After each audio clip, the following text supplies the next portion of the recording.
My name is Lauren Medelberg. I am the founder and owner of Chelona Marketing. A little bit about me: I have a degree in graphic design and illustration with a specialty in web design, and I have about 15 years of experience in the marketing industry. After I graduated college, I worked as a freelance designer for many different companies.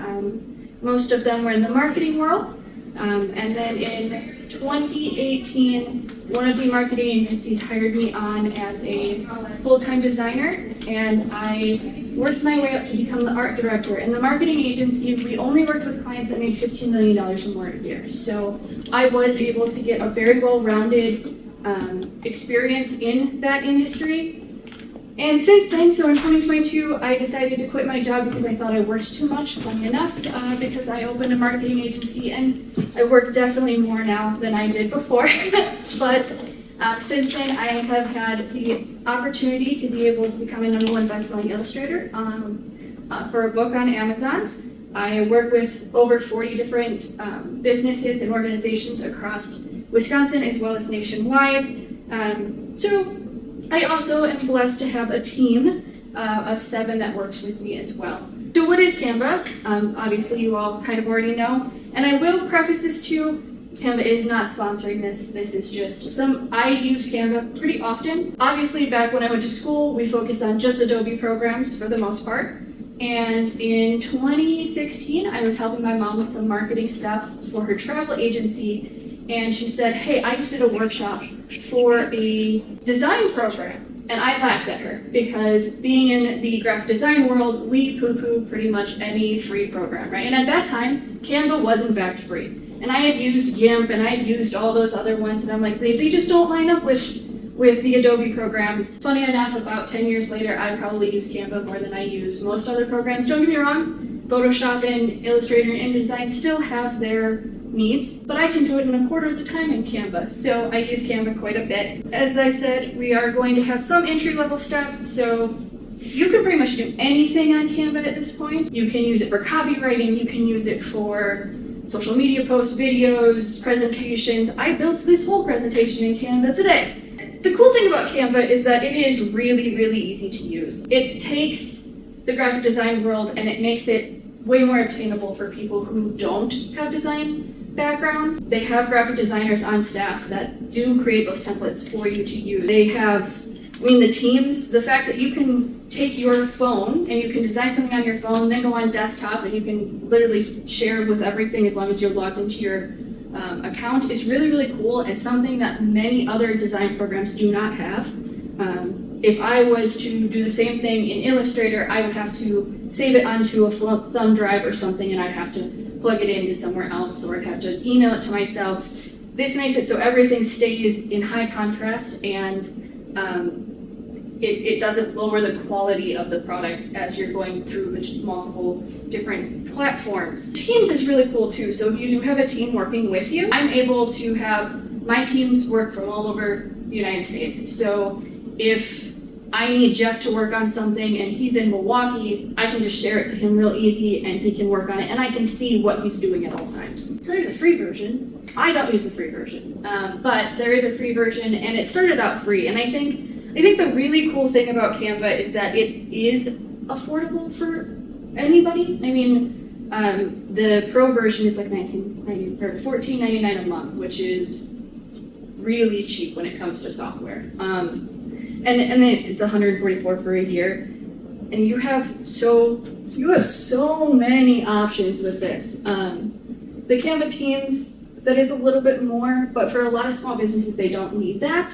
So this makes it really, really obtainable for small businesses to be able to have high quality work at a very, very low rate. And the free version still has a lot of options too. So if you do use the free version, you can still do a lot of really cool stuff with it. It's just more limited. So getting started, I did put here, so as a graphic designer, we are very, very strict on sizing for graphics and things like that. So I wanted to make sure I showcased some of the most popular sizing, because it does get to be a little, it changes so much. Like we have Instagram that has square, we have Facebook that is a little bit more rectangle, we have the tall ones now, we have the mobile videos. So having a structure for sizing is really, really important. And as we get further into the presentation, it'll explain why. This is a really useful piece. Essential tools. So templates. I use templates too. I don't keep them the same as what they were, but sometimes when I'm having creative block, I will fully admit that I use them as well. They're really great for inspiration, but if you are somebody just starting out, they are really, really awesome to get you into the flow of things and make you feel like you've accomplished something really great because you didn't used to have design stuff, and now you're able to create something that is high quality, that looks like a graphic designer made it, because essentially a graphic designer did, but you made it your own. So it has that professional quality while still having the ownership of you doing it yourself. I did put some pro tips in here. Don't be afraid to take multiple templates and put them together. So usually what I'll do if I do have a couple templates I like, and usually it's just pieces of it that I like. So I will create like 4 different projects inside of a project, and I will work between the 3 or 4 to create one cohesive thing that makes me feel good about it. There is an option for you to like the template. So if you have templates you really, really like, and because it's really important as a person branding yourself that everything stays fairly consistent, you can actually hit, there's a little star, and you can hit it and it'll only show up in your favorites in your template, so you can always reuse it and customize it each time. The other one is, so for templates, I recommend doing it based on industry, not based on like a professional da-da-da.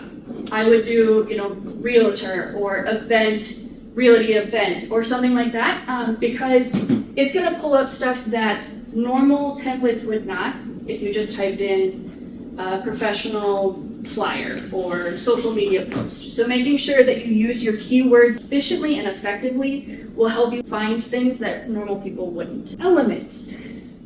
I use a lot of elements. And once again, this is one of those things where you want to make sure your keywords are lining up. This is a great place to find animations because they have little GIFs. This is a really good place to find all of these things. So it's really a very, very useful section. You can, once again, there are options for you to save the ones you like. So make sure you star your stuff, because then as you keeping branding the same, as you continue to build your project profile, you're able to pull up all the things that you've already used so you don't have to find it again. I actually used the tables for that graph for the pricing for Canva. I use a lot of animations in there as well. Typography. In the graphic design world, this is a really, really big piece, and we used to have to do this all manually. So like when you would see shadows and stuff with your type, we used to have to actually like do that. We'd have to take the top one, make it the color we wanted, take the bottom one, blur it out. There was a lot of work behind it. Now, you can make really cool stuff with the typography using this tool. You can curve things. I am a firm believer in shadows. Shadows are a really big piece that can take your presentation or your flyer from being flat to just having a little bit more dimension, and it can take it from like a 4 to an 8 in 2 seconds. Rule of thumb with typography, you do not want it to be too much.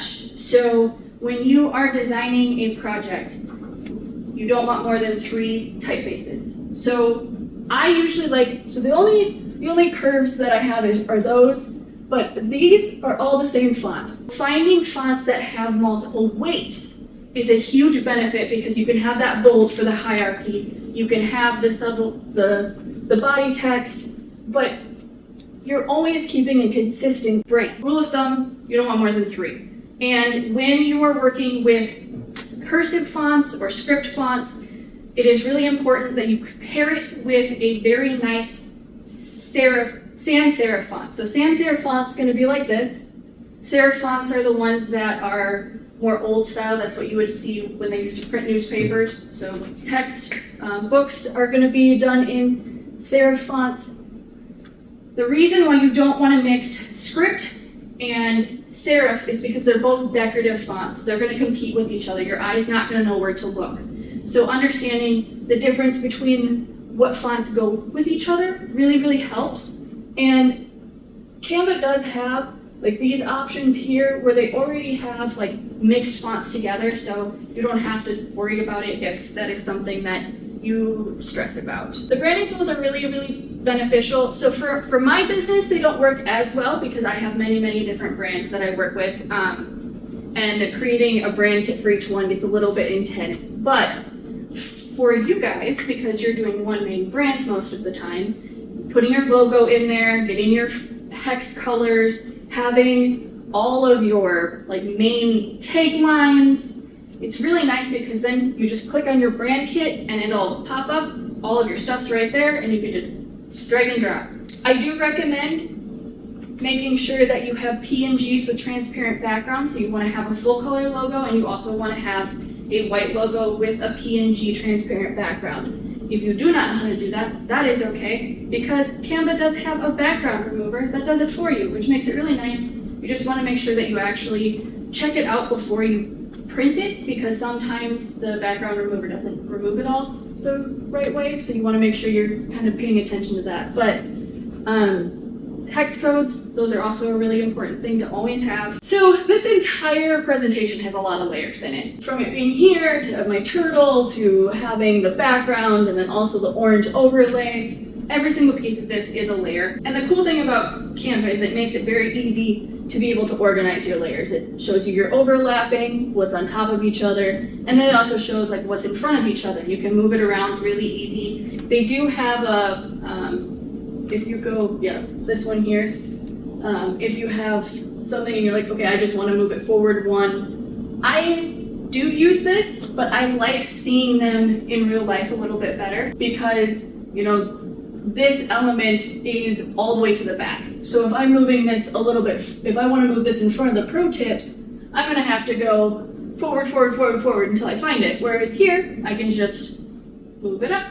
Easy peasy. I do recommend making sure you lock your backgrounds, or there is an option where if you right click and you go down, it'll have attach as background. That'll just keep it in the background, and you won't have to worry about, if you select a bunch of things at one time, you won't have to worry about it shifting your whole background. It'll just stay there, and it makes for duplicating things really, really easy as well. So this section is, it makes photos way easier. So if you have a being in realty, you're going to be working with photos a lot. Understanding how the frames and the grids work is really, really important, because they have all these options where you're able to, you know, take 3 pictures and put it in there, and you can move it around so it frames the way you want to frame it. It's really easy for swapping stuff out and creating photo collages. I will say, like, I'm not the biggest fan of it as a graphic designer, because I like to have the flexibility to be able to do it all myself. But for somebody who isn't a big designer, this does help, so you can have lots of fun in the backgrounds. You can have, you know, little sections in cards, things like that. So I used to have to edit all my pictures in Photoshop, and I think this section came out about 3 years ago.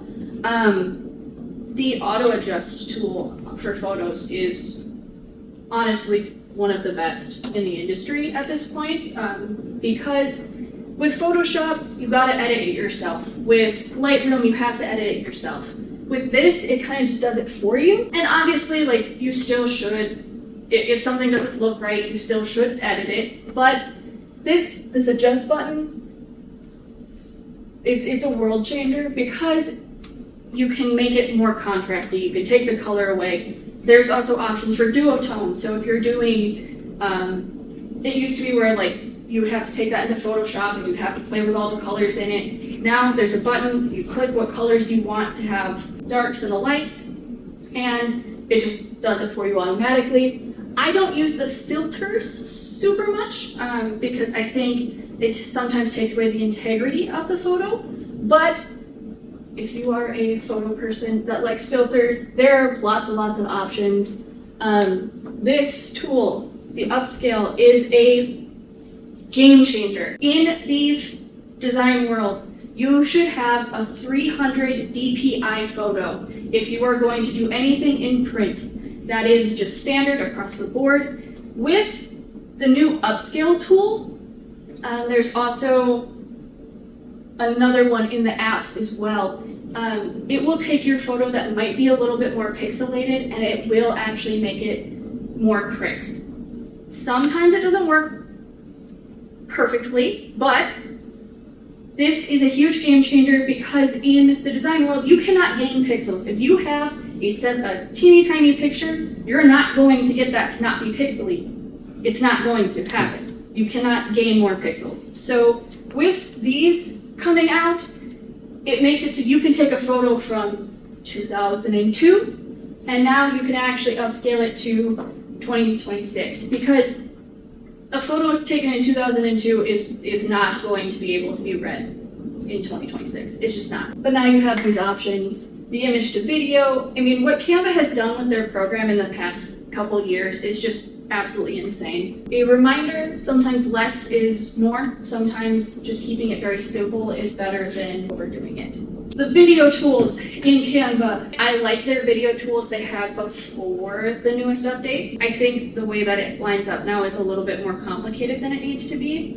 But the great thing about the video editors in Canva is that you can take a 3-minute video while you're inside a house and you can plop it in your Canva, put your brand kit on it, and it's ready to go.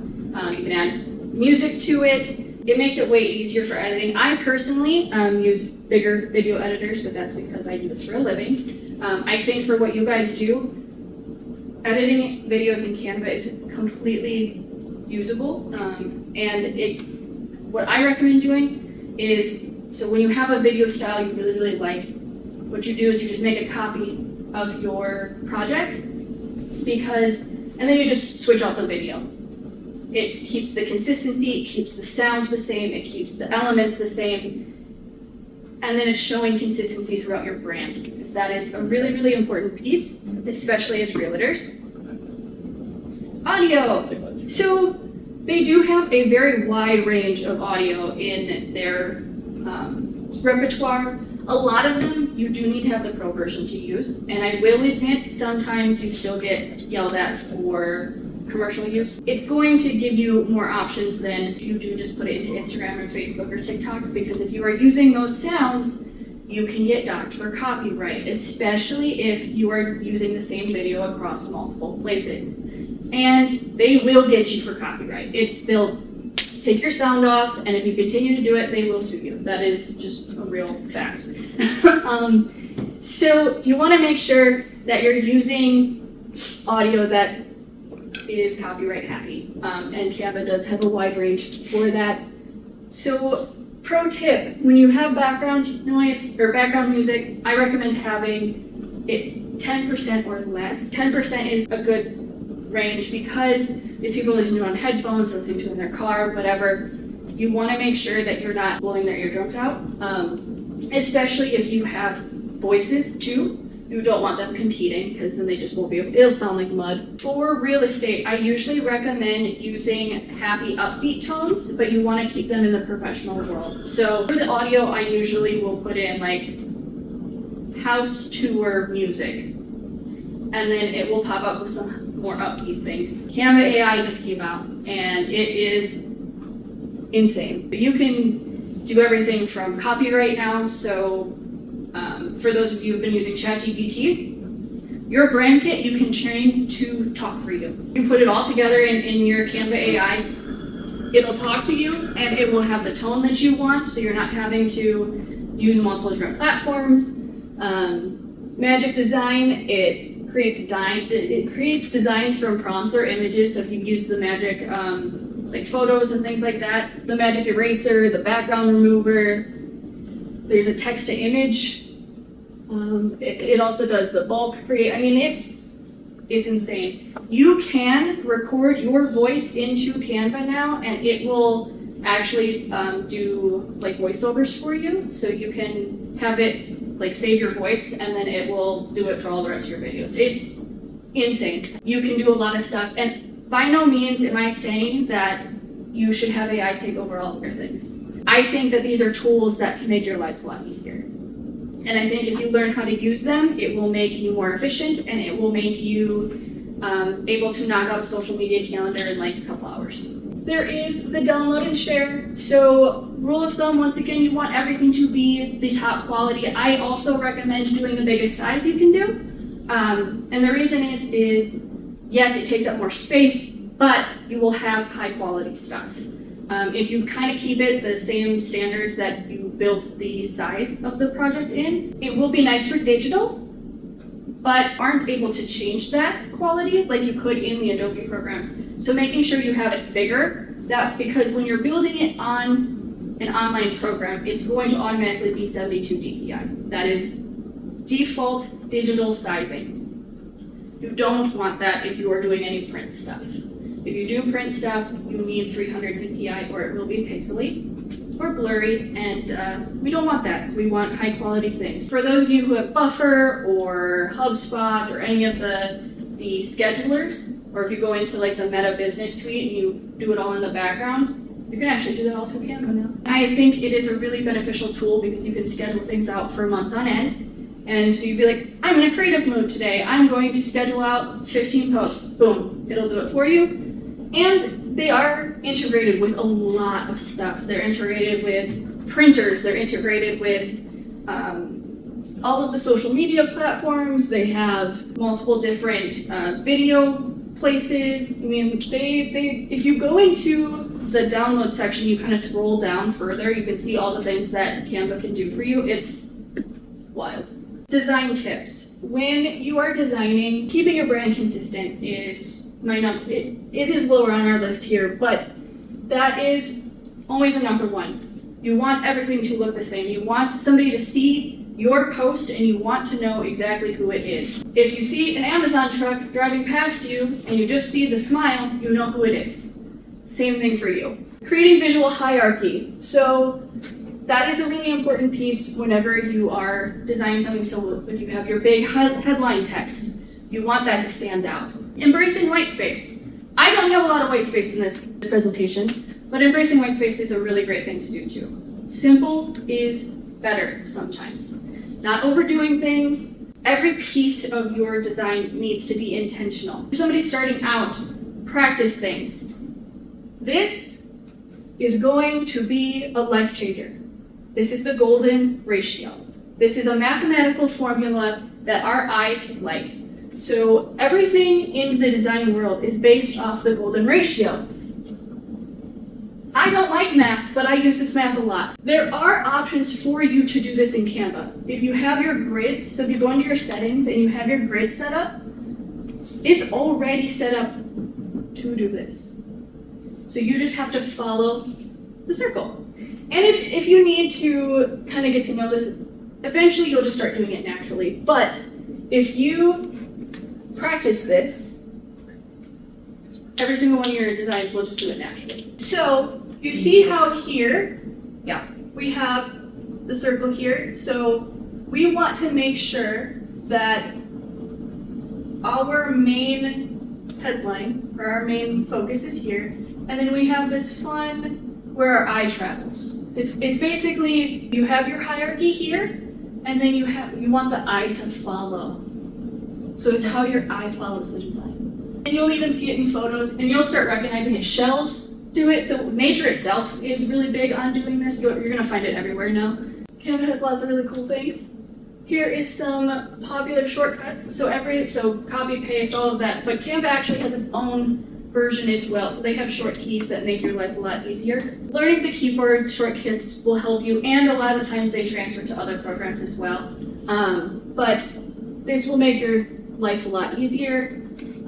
Use the copy style tool. So there is a paintbrush. If you go into your settings, you right click, you go into your settings, there's a little paintbrush guy. If you click on one of your other elements, we'll just automatically copy and paste and do it to the other one. So if you have a specific kind of text you like, but you just have a boring one, you can use that guy. It'll auto do it for you. Searching for filters, creating brand templates, making sure you're saving stuff. Thank you for joining me today. I hope I gave some tips that you guys can take from this and use.